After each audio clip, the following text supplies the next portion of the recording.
next holodeck and what it takes and where we're headed next. So we're going to just talk about building a holodeck. But before I do that, 1 minute of blatant advertising and plugs. I'm from iCAT, which is a research institute at Virginia Tech that really deals with research that only can be done when you bring science, engineering, arts, and design together. So all of our projects bring students and faculty from all those disciplines and companies together from all those different disciplines working together on common projects. And iCAT is kind of that place for time, space, and permission to do that work. We have 30 faculty fellows, every single college at Virginia Tech.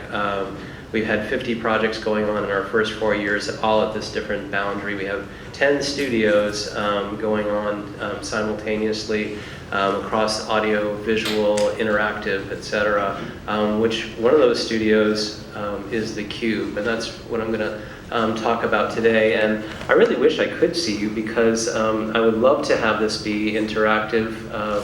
But if you can front heavily or throw something that won't take my head off, I would be happy to stop and talk about things. Otherwise, I'll make sure we leave a lot of time at the end to have discussions, because that's really what this is about, is trying to discuss. I would love to know what your feelings are, what you've tried. Have you had any successes? And we're not going to. It's funny because we don't always, when we talk about virtual reality, we always think of visual. And we don't always end up talking about audio. We're going to talk a lot about audio. But let me begin by talking about building a holodeck. So for those of you that know what that is, you need to have a visual environment that's completely immersive. Basically, for those of you that don't know, on Star Trek, you walked into this room, empty room with a grid, and boom, all of a sudden you were interacting with real people, walking around with them as if you were, I think it was a Sherlock Holmes episode where Data was talking to Sherlock Holmes and solving crimes, etc. So you need a visual environment that's completely immersive. You need a sound environment that projects sound every single place, everywhere, as if you're sitting right here next to me. You need interaction that responds perfectly to every single gesture, and then boom, you've got the holodeck. So we need light that can reflect off of nothing. That's always been the challenge with the holodeck. So we had The Verge came and interviewed us. So, is this the holodeck that you're in? And I said, no, wait, yeah, because you guys have to wear those things on your head. I said, because we can't reflect light. I can't make anything appear right here. And we even thought about putting CO2, dry ice, and then you can reflect with the light off of it, but then the quality is really bad. We need sound that can emanate with no sound source. Yay. And we need interaction that can read minds. And that actually, today I'm not going to be talking a lot about my own research, but that is actually my research. It's been since the early 90s working on ways that we can use cognition and emotion to control things. So we need one Heisenberg compensator. There are a few people in the room that actually saw that episode of Star Trek.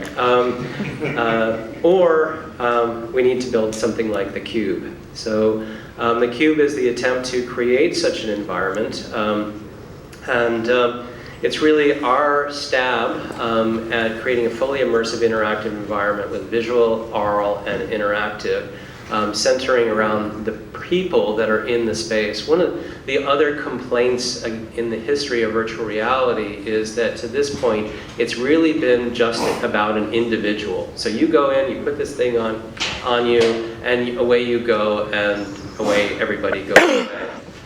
There was an interesting conversation I had several years about music, and I don't know whether you guys agree with this or not, but music used to be that thing that would bring us together, like Moogfest, and you go to a concert and you watch that concert together. But now it's the thing that pulls us apart. Everybody's got their iPhone or Android phone, they plug the audio in and it pulls us apart.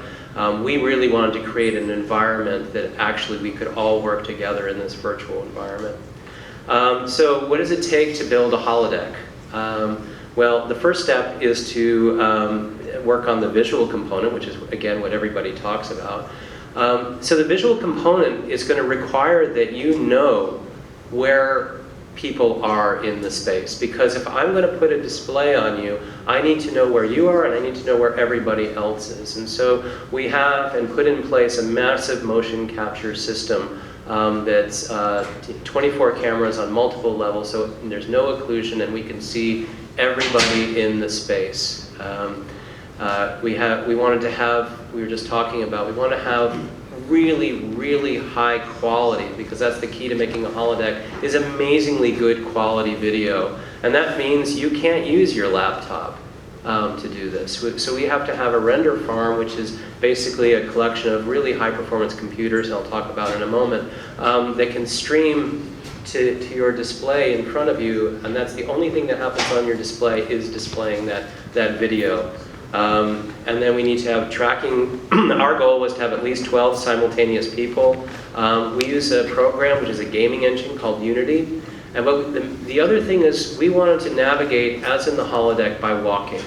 A lot of the past quarter century has been navigating by using a mouse, navigating by pointing, navigating by even there's a new head-mounted display out called Fove that has eye tracker built in, which I think is terrific for knowing where you're looking, but is terrible for navigating.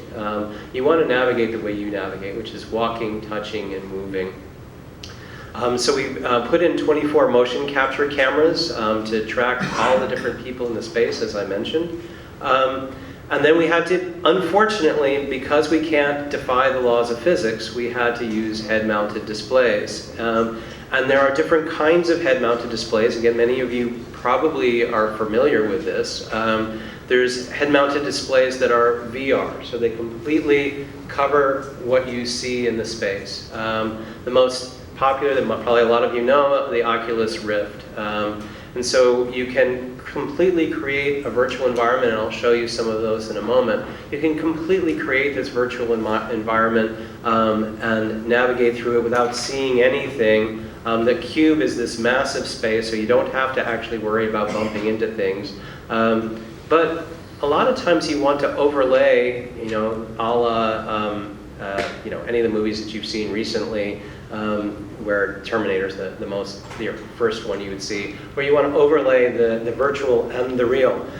So you see there's two displays like that on the left-hand side that allow, one is ODG, or there are actually two different versions of the ODG that allow us to stream data to your eyes, but you can see the environment. But there's a problem with that, and the problem is perspective. If you have a picture of a Statue of Liberty right here, and you look down here, it looks really, really small because you're comparing it to that. If you look up out of the distance and you draw in a horizon, it actually looks quite big. So with augmented reality, one of the big problems that you'll hear about is this problem of perspective as you move through the environment. Several companies are looking at it. We'll talk about the future of some of this in a moment. Companies are really trying to figure out what the best way to go is. We actually like the occluded environment, because then it allows you, we can create any virtual environment you have. How do you see the person next to you? We put an avatar into the virtual environment so that you can see all the other people that are in the environment. How do we know that they're there? That's what the motion capture cameras tell us. So we have identified that it's you and where you are in the space, and now we can, you can interact with up to 11 other people.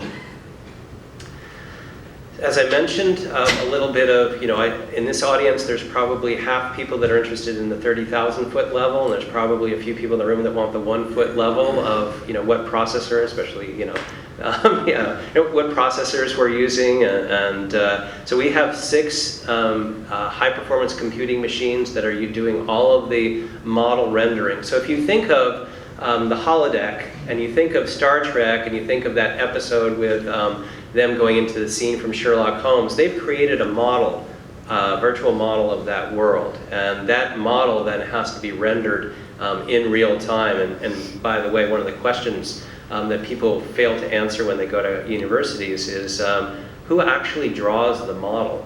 A lot of people these days are downplaying artists, and there's art in school and all that. I could go on for an hour and preaching to the choir to this audience. But a lot of people that go into art and design, they're going, oh, why do you go into art and design? Well, somebody actually has to draw and make the models, and we'll talk about that later on in terms of how some of these models are created. But these are the machines that we use to drive our models. And this is the kind of models that we look at. So actually coming out on the Weather Channel in the next few days, you'll see Jim Cantore. Jim Cantore, anybody? A few Weather Channel folks there. We were just talking about how his biceps actually have a Twitter handle. Yeah, try to explain that. But what he did is we took real data, and we are taking real data from the National Oceanic and Atmospheric Administration, and then putting it into the cube and allowing you to walk through that model. So if you're looking down there, you're actually seeing the GIS data of Moore, Oklahoma. And then as you're looking out, those are actually pressure variances that are happening in the sky up to 40,000 feet, and you can see the tornado coming up. The idea being that because I can walk through this, I can change the scale of this. I can look up. Jim Cantore literally was lying on his back looking up through the funnel, which obviously you can't do or shouldn't try to do unless you're Ellen Hunt. And we had a reference for about half the audience there. But you can walk through and see all different aspects, and you can walk through with multiple people exploring this data. And this is really one of the nice things of having a holodeck or having something like this, is this ability to explore the data. And we're actually now, just within the past month, able to get real-time data feeds from NOAA. So as storms form, we're going to be able to put them up right into the cube. And have whoever wants to do research or see what's happening, see what's forming, be able to look at it in real time. I'll jump ahead for just a second and say that one of the really interesting things and one of the next steps is actually hearing this. As we sonify the data, we can hear that something is happening over here and look back over to it and walk over. One of the problems with virtual reality as it exists right now is that it doesn't take advantage of true immersive aural environment. Again, we'll talk about this in a moment.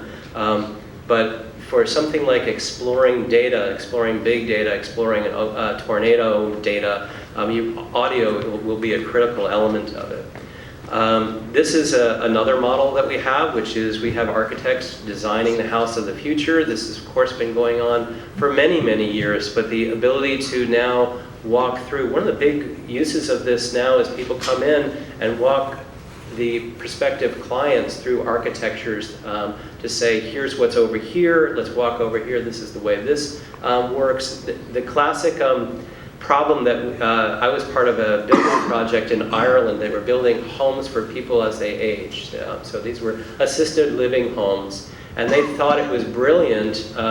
They would have a sink, and they would have the toilet right next to, this way of the sink. So here's the sink. The toilet comes out of the wall like this.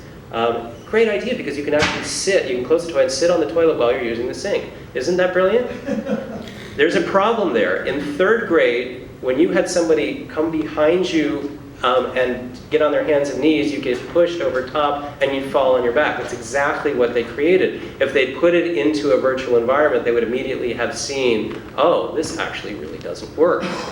So these are the kinds of things that we're exploring with these VR environments. Again, you can't imagine navigating, especially for prospective clients and people that want to build houses and stadia. You can't expect them to move through with a mouse and really understand what this world is about. You have to be able to walk through that world.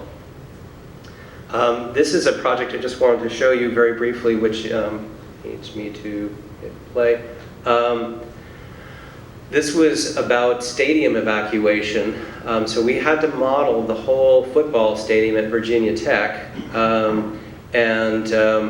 Each one of those amazingly high-fidelity pictures of a human being, this was actually computer scientists, so this is visual artists, this is why they exist.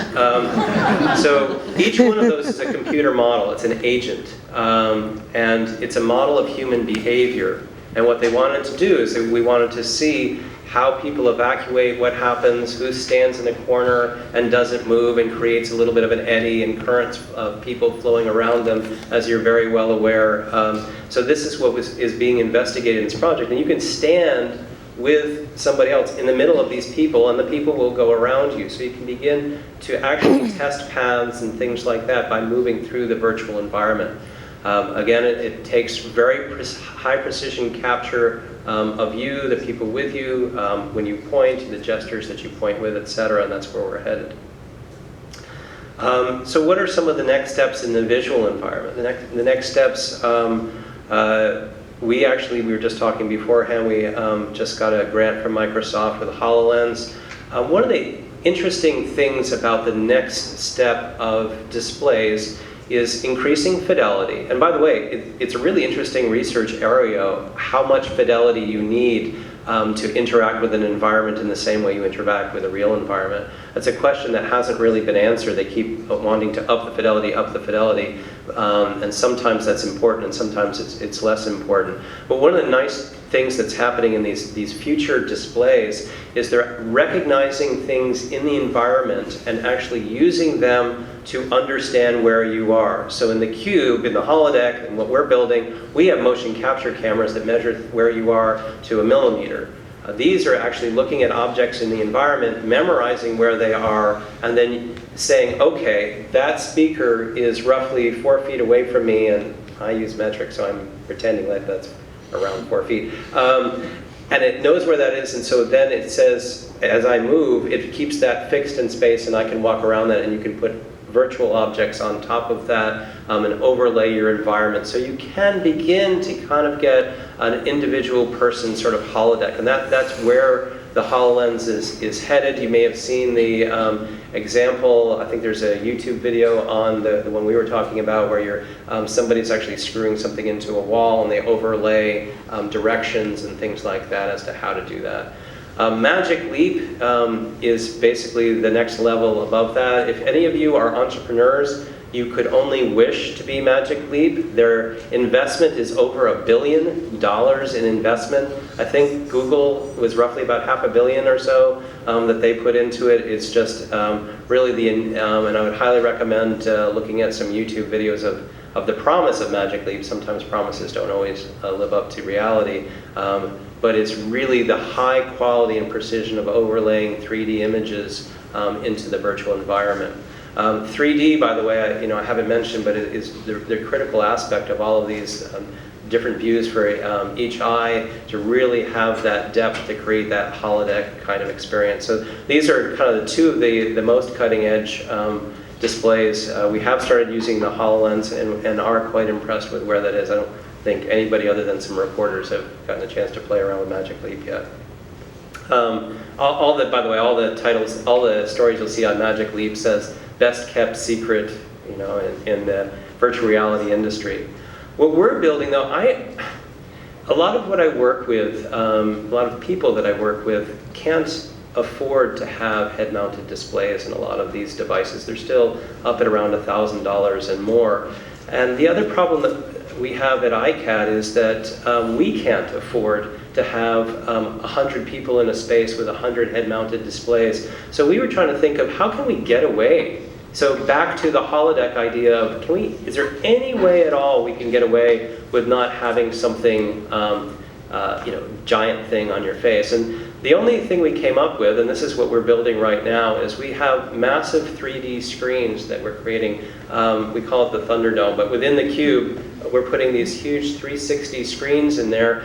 It won't allow you to not have anything on you, but all you have to do is wear IMAX glasses. So now you're in a completely the difference from IMAX is that it's all around you and in front of you. So it does become like a holodeck in that sense. And you can get away with just these cheap glasses, and that we can afford to have 100. So we can have K through 12 kids over. We will be able to have K through 12 kids over to actually play around with models and explore these learning environments. We have a team of physicists that's creating a virtual model of a linear collider so that you can watch particles leave as the particles come together. You can slow it up and zoom it in, and that would be great for kids, but we need an environment like this. So this is where we're heading next, is really this 360-degree screen.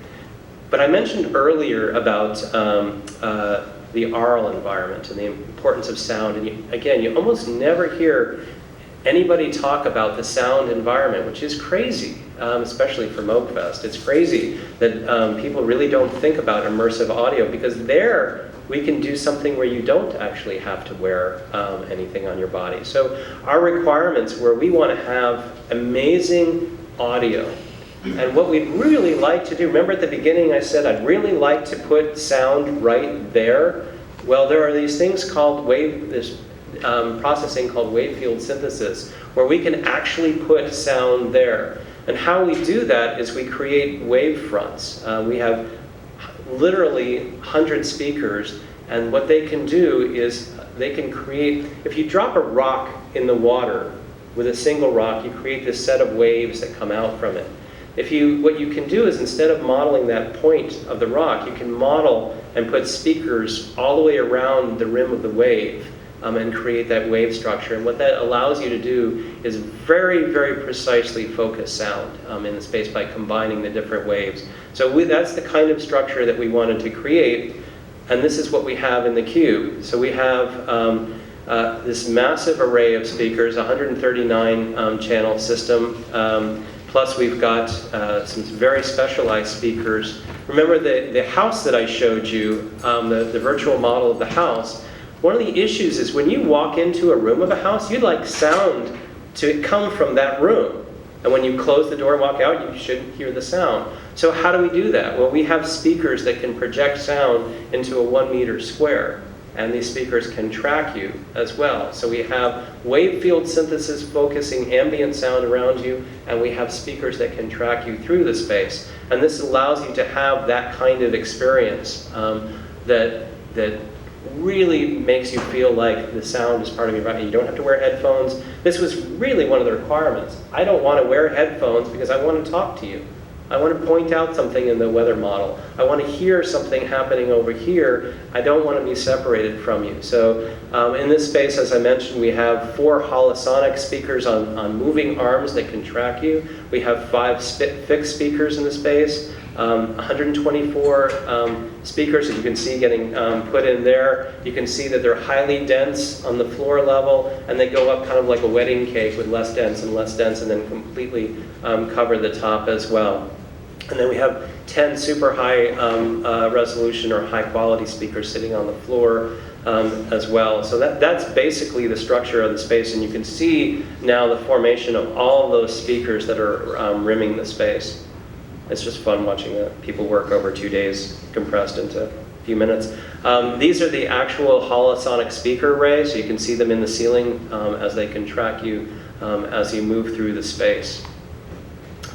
Again, for those 1 foot level geeks in the room, this is basically our hardware flow. Everything is connected digitally. All sound moves digitally through the space. The Sonic Emotion is a small company out of France that creates a wave field synthesis system. And this is basically the structure flow path for the space itself.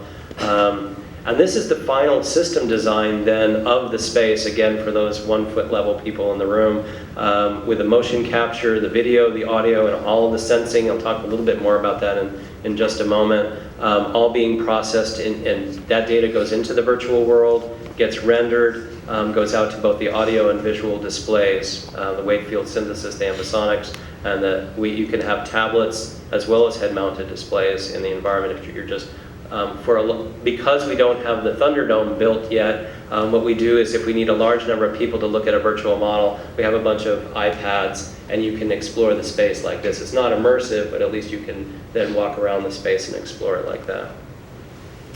So bringing this all together, we now have audio and visual in the space. What does that ultimately sound like? Well, you can imagine I already talked about what it would be like to walk through a house. We can model how much sound goes through walls. So when you walk around and into a room, you can hear how sound moves through the different spaces by adding physics to the model. You can do all the things I've talked about, but you can also begin to create, and there are several companies like Arup, I don't know if any of you have heard of Arup, that build stadium and build concert halls. And what they want to do is they want to mimic that certain sounds and create certain sounds in the environment, and then obviously be able to explore visually that environment as well. So one of the things that we did is we wanted to do, Virginia Tech, sorry, football is a thing. And so what we decided to do is actually go out and measure and create a virtual stadium by going out and measuring a real stadium. So we took these very precise microphone arrays. These are iCAT mics. There's these 4-channel mics, and we're actually creating 12-channel mics, so you can literally put these throughout a space and create. You want to model this incredible environment, so you put these microphones. You need these kind of microphone arrays to really measure what the environment sounds like. So here we go. Let me see if I can. Now this would be much more impressive with 160 speakers. With only, what do we got, 2?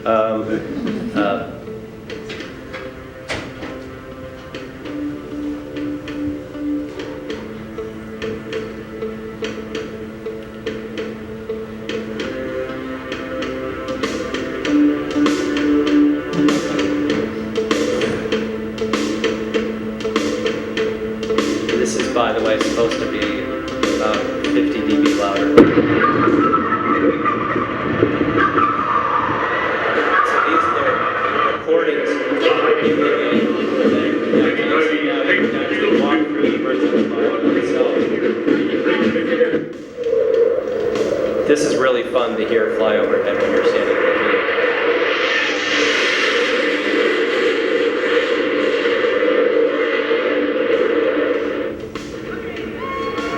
And this is definitely. So I won't take you all the way through the video, but basically now what we've done is captured the aural environment as well as the visual environment of the space. We're starting to do 360 video recordings of these spaces to then create the models, and we'll talk a little bit more in a moment about how some of these models are created.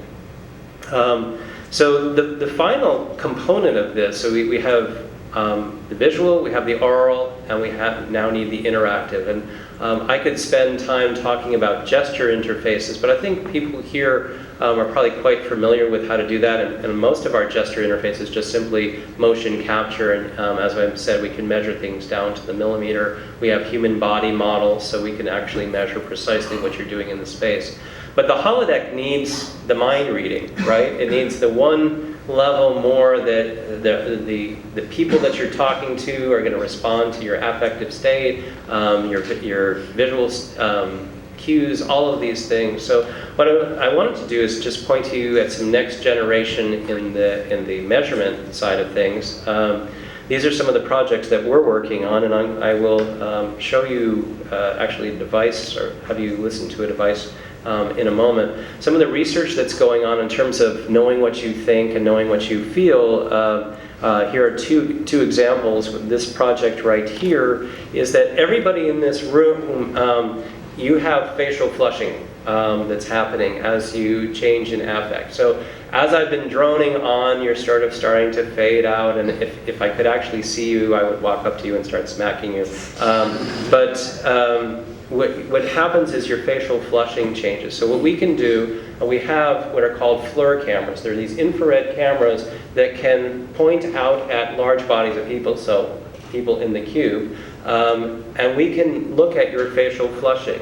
And we can also, from that, get your heart rate as well, because your face actually pulses, believe it or not, in the fractions of a degree, in the millidegree level, pulses with your face. So now, all of a sudden, we can get these measures of affect, because emotion can be measured by skin sweat, it can be measured by heart rate, and it can be measured by facial flushing. These cameras are absolutely amazing, by the way.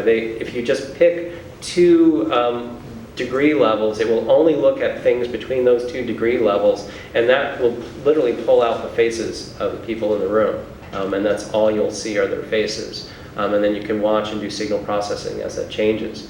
The other thing we can do is we can use devices like this, and I'll show you this in a moment. We have the largest study in the world. Whoops, actually you have to use the right cursor. The largest study in the world on human emotion and music. We have roughly around 20,000 people from around the world that have gone to their local science museum, sat down and listened to some music, and using a device like this, we've recorded their skin sweat and their heart rate, and begin to really understand now, why do we use music? Because music causes emotion, and now we can get the relationship between emotion and physiology. I just wanted to show you this. How many people in here know Slayer, Raining Blood? Okay, good, good. We got about 5. The rest of you, close your ears. So what you're looking at is you're looking at the skin sweat on the top 2, and then your heart rate. This is averaged over hundreds of people. This is their heart rate and skin sweat as it changes while they're listening to the music. I'm going to pause it for a moment and ask you guys that know Slayer, Raining Blood, what do you think happened right here when everybody's heart rate changed? And by the way, this doesn't look like much of a change there, but because we average over hundreds of people, that's statistically huge. Anybody idea what happens right there in the music? Huh? The drum solo, the drum break? No, not drum break, but you're getting close. Huh? Guitar solo. Not guitar solo either. Yeah, we've got, well, it's close actually, it's a thunderclap. So let's just move forward a little bit. I won't subject you guys.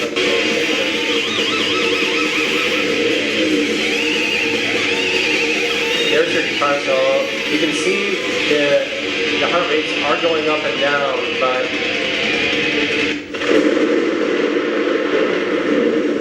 so when you say that something happened and your heart skipped a beat, it really does skip a beat. That's actually the heart rate suddenly plummeting, averaged over many people. They're like, whoa. And so we can put these things now into the holodeck environment and begin to detect affective change. And I was going to show you this device here. I should have actually got it working earlier. Let me see how quickly I can discover it. This is a device by Empatica, and what it does is it fits on your arm. It's got a little, sensor that picks up the heart rate, and then these 2 tabs here pick up the skin sweat. And let me see if I can do this really quick. Connect to the Empatica and subscribe to GSR. Of course, nothing ever works on the fly, right?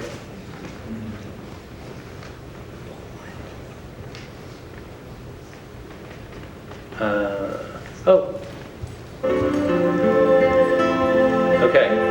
So again, Stairway to Heaven. 3 of you know this song. This is a max patch that basically takes the input from the Empatica and uses the skin sweat to move through 5 different kinds of Stairway to Heaven. This is called Emote to Heaven. And I bet you didn't know that there are literally hundreds of Stairway to Heavens on the web. So this is when, if I put my fingers on here, I usually wear this on your arm. That's because I'm tense. Let me see if I can relax.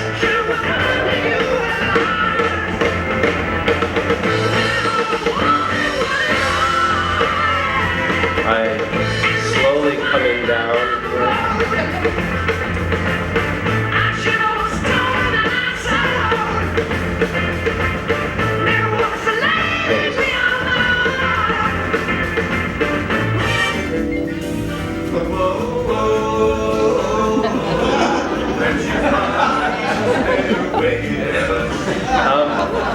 You're more than welcome to come up afterwards and see if you can get it to move through all 5 levels of Stairway to Heaven. Huh? Switch your screen. Oh, to see what I'm looking at? Yeah, probably it will break the whole universe and come crashing down. But you're more than welcome to try. This device has only been on the market for less than a year. There have been many, my history, for the few of you that might actually know me, I created the BioMuse system back in the late 80s to measure human physiology as a computer interface. And it's been wonderful to watch these systems move forward, and lots of people connecting physiology to Moog synthesizers over the years. And this truly is one of the nice next advances. It's a really simple interface. This, by the way, also has triaxial accelerometer, so that you can get gesture from it, motion around as well, skin temperature, all sorts of really nice things. So that's really the next level that people don't. So the last two levels of creating a holodeck really are the sound, which very few people talk about, and the interaction. So I just wanted to finish up by just talking about where we head next. And Itzo just walked in the room. I swore I saw him. Hey there. One of your next steps as well. But the question is two things. One is, I alluded to earlier, how do we create these models? And I want to show you right now a way that we actually create these models. And I'm going to mute the audio on this. But this is also the next, one of the ways that they explain that the holodeck can actually work is it uses replicator technology. If you want to patent that and get that going, that would be great. But the idea is that you can create physical objects in the environment. So this project here is really augmented reality and trying to create physical artifact to put inside the virtual world. So you have this interesting combination of virtual and real. So the project was about looking at the environment around Virginia Tech and creating this model that we can then put into the cube. This is how they went over and scanned the whole town. It was an excuse to use a quadcopter, because anytime you get an excuse. This is the render that was created from that flyover. This was not created in 2 seconds. It took a lot of work. This is why there are students. So these are some of the buildings that were also modeled to put into the environment from the physical.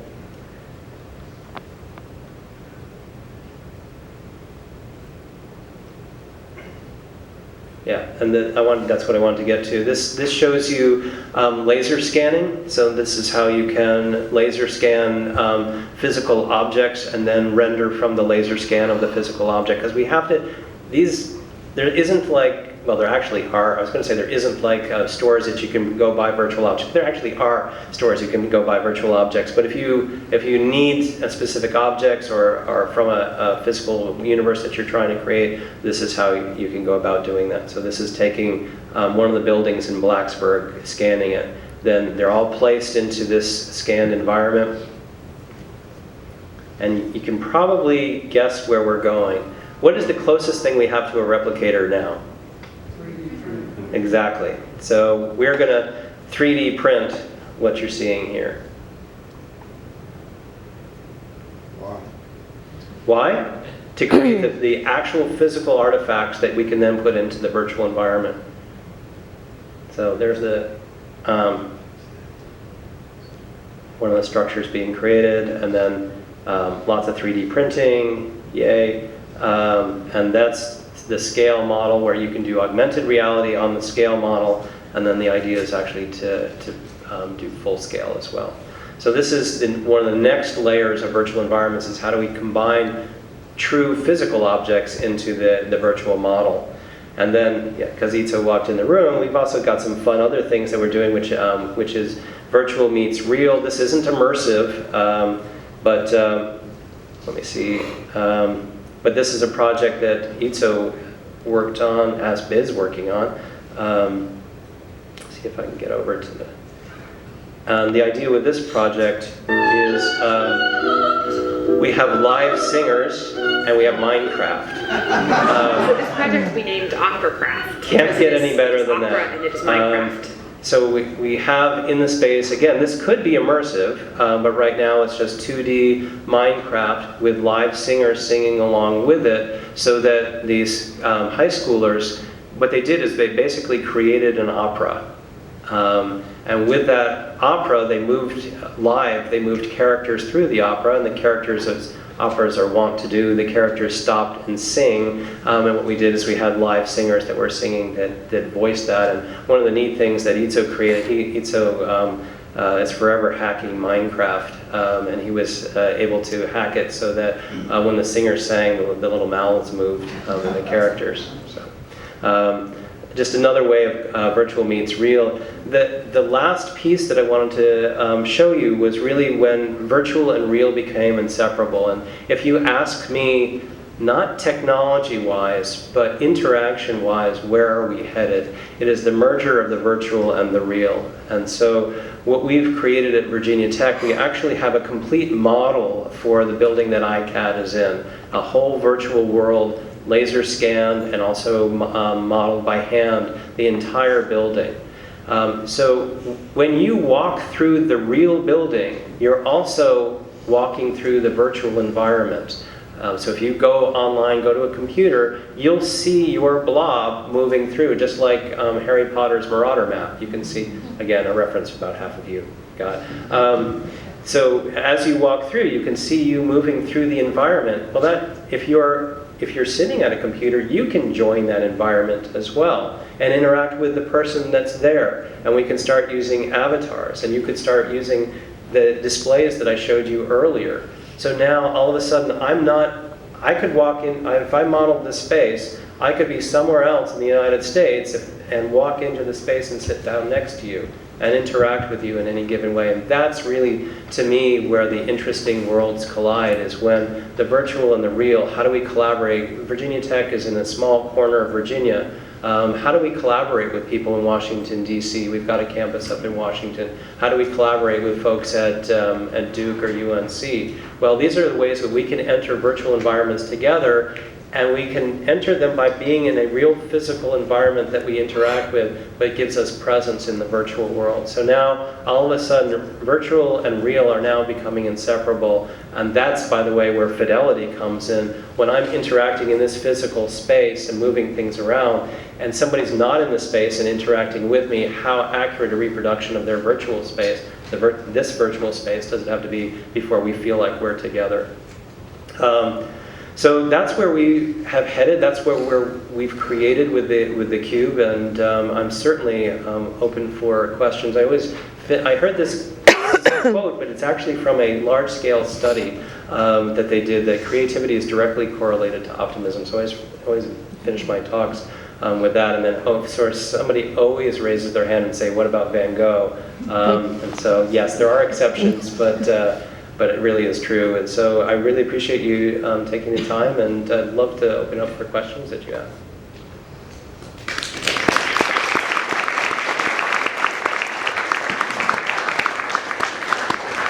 Question, do you have any commercial partners that you plan on commercializing this technology with? We have partners, and we're looking to grow the number of partners because it is an amazing facility to use across the spectrum of virtual reality and interaction and in artistic creation. One of the things that I really, other than showing Itzo's opera craft, we have faculty and students now that are really looking at what does it mean to create artistic environments in a virtual environment. Could you walk through some sort of amazing animation that was entirely designed to be immersive? And what does that look like? And what does that look like when you have 12 people as part of that? In terms of commercializing, no, not really. There are some components of the system that some faculty and students are spinning out companies for, but in general, no. This is really the design. Everything we're doing is really wide open to the public. We're publishing all the software hacks that we're having to do to stream the video to the displays. Itzo's giving a workshop on some of the spatialization at what time? This afternoon at 4. This afternoon at 4. There's a plug. Really trying to collaborate with people in an open source, open kind of way. Other questions? Question. Yeah. Hi. Are you familiar with the project called The Void? It's kind of like a 3D, it's like a bit like this, but as like a 3D arcade, virtual reality arcade. No, I haven't seen that. Where is that? I can't remember where they're building it, but it seems like they're really monetizing this idea of virtual space in gaming. And they want to open them up in Universals and Disneyland and stuff. I was wondering if you knew them or worked with them at all, but I guess not. No, but I would say that, you know, one of the things that we talk about a lot, and that, again, Itzo might mention in this talk this afternoon, is immersive audio. Just as we're on the cusp of really the presence using these AR and VR goggles, we're really on the cusp of immersive audio taking off. Every 5.1 sort of sat and floundered in your home. How many people actually have 5.1 in their house and have it connected? Wow. See, that's truly, we're at Moogfest. I mean, you know, 3/4 of the people in here should be going, yeah, and I'm pushing my synthesizer around the room and upside down, and the answer is no. People aren't using it. Very similar to, we were talking before the talk began about 3D television and how little that was used. But I think with both of them, we're really on the cusp because of the quality of the technologies. I really do believe that immersive audio experiences, obviously IMAX, and you could probably tell me better than I could how IMAX is doing, but it seems like they've broken a curve. We certainly got a new IMAX in our town. And that's all about the visual experience, but it's also more, I think, a lot more about the aural experience. So I think these places will spring up all over the place. And I think that what you're describing and what we have at Virginia Tech are the kinds of environments you want. Open environments where you can create and walk through and explore together virtual spaces where you don't have couches and cats and dogs and TVs and everything to trip over. You've got a true virtual environment that you can begin to explore. There's another question right in the front. Sorry, go ahead. I was just curious, do you all ever do any open houses with the Cube for the general public to come experience it? Yeah, we actually have open house once a month. At iCAT, we have what's called a play date every Friday morning, and then we have open houses for the Cube once a month for all of our studios to take people through. And certainly anybody in here that's interested in coming by and seeing the Cube or collaborating with faculty and students that are in the Cube, we would absolutely love that. It's a really amazingly unique facility, and we want to make sure we don't have a tree falling in the forest issue. So certainly if you're interested in coming, that would be great. Yeah? With the Cube, is there like any way where you can have like the computer somehow just like in a backpack or hooked up wirelessly? So with the headset, you can kind of run around and jump and roll around. And you like a portable cube? Not like, well, like you'd be in the Cube, I guess. Yeah, no. The VR headset, I guess, would be like self-contained on your body, like a little suit. Well, that's what I was saying. So we actually have just finished, literally just finished the ability to stream from our render farm to the head-mounted display. So it is completely wireless now, with all of the rendering happening on the machines themselves. And really two motivations for that. One, the one you just said, which is you want to be out there, roll around, lie on your back, interact with people. You don't want to have the tether. But the other is that these machines, even if you've got an amazing, Alienware machine with incredible graphics card, they just don't cut it for the kind of model, the fidelity that we want in our models, the kind of rendering, especially with all of these, this data feeding in from the different sensors and the motion capture system, and then all going out real time, diffusing out the audio and the video. You really do need to have things happening up on these machines for this kind of space. So yes, absolutely. Question.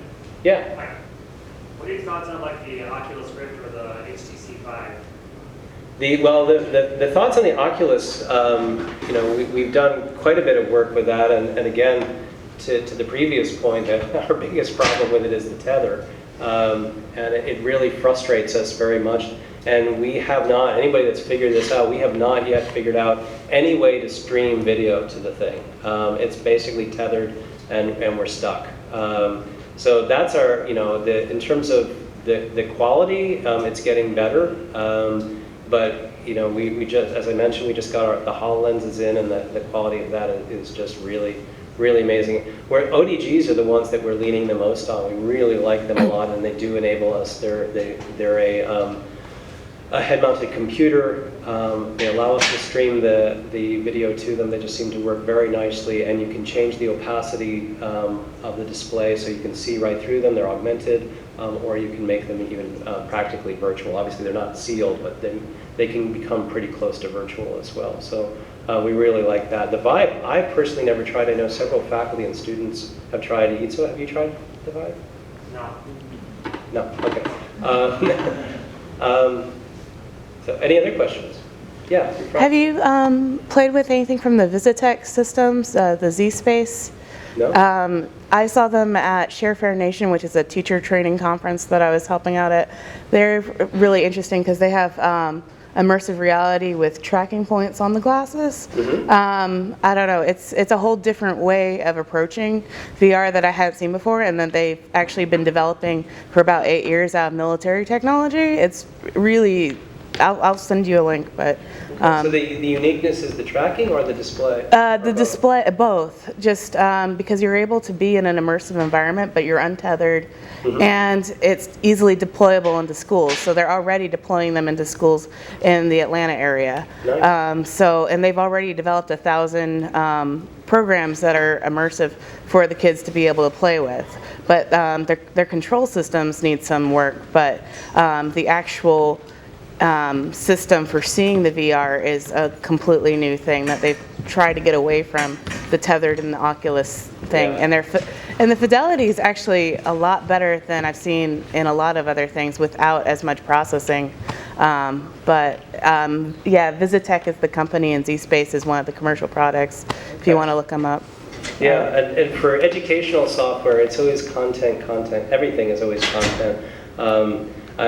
We teach gaming classes, and the question that's always asked is, why do educational games suck? And it's because that a lot of people, educational companies generally don't have as much money. They don't have the ability to spend time on content, and they don't hire the creative writers that are needed to actually create the narrative that makes a video game so compelling, or the audio designers that makes the sound environment so compelling, and the visual artists to make it. They're trying to change that, though. That's actually what I'm doing my master's in. And there's the NYU has the whole gaming center, and then I'm at Purdue where they have they're pushing that towards the forefront lately. So. Absolutely. It's one of the best collaborative fields you can be in is really immersive environments, because it's very clear to everybody how all of these skills are needed to create these environments. Question? All right. Yeah. Where? So, something that I think is kind of funny about this stuff is like the 360 screen you're making is like the panoramas of the 1880s, and the holodeck is based on an idea from the late 80s, early 90s. Like, are there any things that are kind of coming around in VR that seem like really non-referential, like way more left field? We were talking about that. Is that, are there? We're actually talking about that in relation to Marvel Comics, and are there going to be any new Marvel characters anytime in our lifetime? Are they all? Is everything based on the 1960s, or in Captain America's case, the 1940s? The answer is that we're going through it. We have been going through for a while a rather evolutionary phase. I think some of the revolution is in the ability of the head-mounted displays to recognize the environment and place the virtual environment actively in there. But in terms of is there a new science fiction book that's going to come out that's going to change the whole reference to what we're doing? I don't know. I always like waiting for the sci-fi writers to do that. But the trouble is, right now, we've made this is now me proselytizing, but we've made such progress in technology that everything I see that's science fiction breaks physics. And that's the darn thing. I mean, before you didn't have to break, we're going to have flying machines. Well, that actually could be done, but we're going to go through, and need a Heisenberg compensator to do transporting. Oops. So, yeah. There's a question over here. Do you do collaborations with other universities? I know UNC, University of North Carolina, Chapel Hill, has been working on your VR for years. I walked through their room one time when I was teaching in the journalism department down there. Kind of, right? Yeah, no, it absolutely is. UNC has been well known for that, and Doug Bowman from Virginia Tech collaborates with folks from UNC all the time. In the audio environment, we have a faculty member who's actually trying to create a consortium of universities that look and create, and universities and companies that create aural environments. Speaking of, Arup, for example, has a small listening room up in New York City that has an array of wavefield synthesis speakers up there. But it's very much there's a collective right now, and absolutely UNC is one university to collaborate with. Yes. We've got 3 minutes. One more question? Or are we good? Question about the long term, where you see this going potentially in the very long term.